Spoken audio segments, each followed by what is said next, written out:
다음 대통령 누가 될지 얘기가 막 쏟아지고 있어요. 이제 본격적인 대선 국면으로 우리나라가 진입했습니다. 그것도 역대 최연소 야당 대표 이준석과 함께 말이죠. 모 정치부 선배 기자 말로는 대한민국 정치 역사상 초유의 사태가 벌어지는 거라고 하는데, 자, 이런 걸 이준석 돌풍이라고 하는 사람도 있던데요. 뭐 그렇다기보다는 젊은이들이 커다란 바람을 일으켰고 이준석이라는 도칠단패가 그 바람을 타고 한순간에 떡상했다고 봐야겠죠. 그런데 이준석 현상엔 말이죠, 매우 슬프고 안타까운 한국의 정치 현실이 숨어 있어요.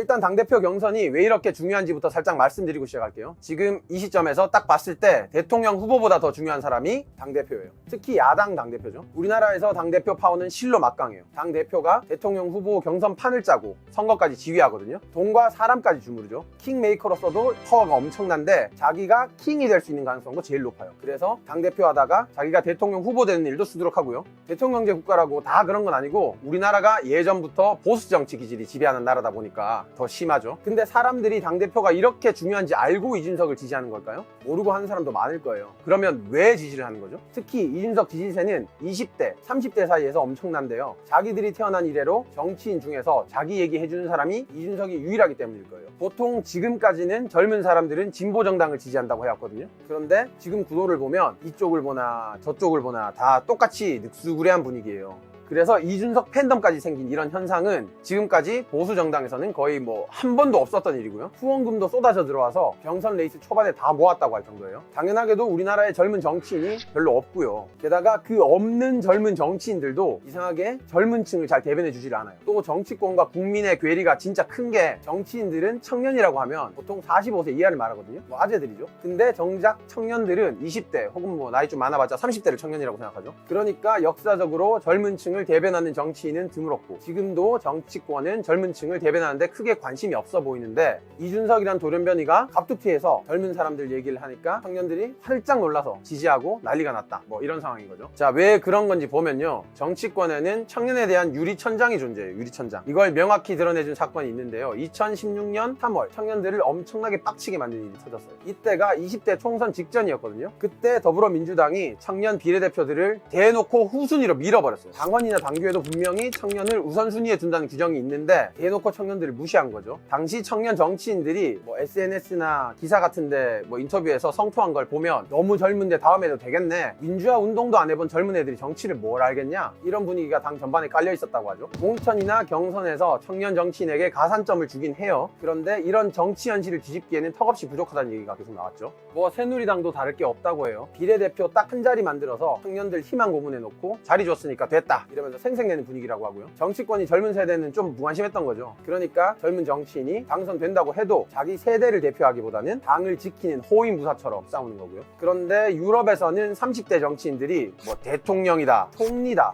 시장이다, 당 대표다 하면서 튀어나오고 있어요. 이거 보면 우리랑 완전히 거꾸로 돌아가고 있어요. 하지만 지금이 우리 정치 변화에, 그리고 청년들의 정치권 진입의 기회일 수가 있어요. 무슨 소리냐? 영국에서 재밌는 일이 벌어졌는데요. 1945년에 보수당이 총선에서 완전히 참패를 해요. 노동당 의석의 절반밖에 못 가져오는데 이게 되게 역사적인 패배였거든요. 근데 보수당 측에서 원인을 분석해보니까 청년층의 지지가 부족해서 뭐 이런 분석이 나왔죠. 그래서 청년 보수당을 대대적으로 개혁하는데 그 방향이 되게 파격적이에요. 어떻게 했느냐? 그 청년 보수당을 정치 모임만 하는 단체로 만든 게 아니고 댄스 파티에 봉사활동 같이 하는 사교 클럽처럼 만들었다고 하죠. 이런 게 만들어지니까 전국에서 젊은 남자, 여자가 파트너를 찾으려고 눈에 불을 켜고 모여들었고요. 몇 년 만에 15만 명 규모로 커졌어요. 뭐 정치를 빙자한 연애클럽이라고 봐도 무방한데, 뭐 님도 보고 뽕도 따고 보수당 선거 이기고 뭐 이런 거죠. 그런데 그냥 사교 클럽이었으면 망했을 텐데 나름 정치적으로도 잘 굴러가서 청년당 출신이 구의원, 시의원, 그리고 국회의원까지 올라가는 프로세스도 제대로 만들었어요. 지금도 청년 보수당 전국 조직 회장들은 거의 뭐 국회의원에 당선된다고 하죠. 그러니까 영국에서는 우리나라처럼 국회의원 당선시키려고 갑자기 외부 인사를 영입하는 일이 드물어요. 당 내에서 검증을 거듭한 사람이 구의원, 시의원 거쳐서 총리까지 올라가는 거죠. 지금 보리스 존슨 총리도 대학생 때부터 당원 활동을 했어요. 이게 다 청년들이 보수당을 제대로 후려친 결과 만들어진 정치 문화라는 거예요. 뭐 영국이 좀 특이한 사례긴 한데 사실 이런 청년 조직은 유럽에는 뭐 없는 게 이상할 정도로 다 갖춰져 있죠. 핀란드는 15살부터 정치에 관심이 있으면 청년 정당 가입하는 거를 좀 당연하게 여겨요. 뭐 우리 같은 경우에는 바이올린 관심 있는 애가 있으면 바이올린 학원 다니거나 교습 받고, 발레에 관심 있으면 뭐 발레 학원 가거나 레슨 받잖아요. 근데 정치에 관심 있다고 단일 뭐 학원이나 레슨 같은 건 없잖아요. 핀란드는 그런 걸 해소할 장치가 있는 거죠. 지금 핀란드 총리도 어릴 적부터 정당 활동을 해왔고 30대에 당대표 총리까지 했고요. 프랑스는 대통령제라서 우리랑 비슷하긴 한데 여기도 젊은 마크롱 대통령 열풍을 계기로 젊은 정치인들이 대거 등장했고, 지금은 정당마다 20대, 30대를 발굴하고 키우기 시작했어요. 뭐 얼마 안 됐지만요. 정치권이 나라 경제를 아주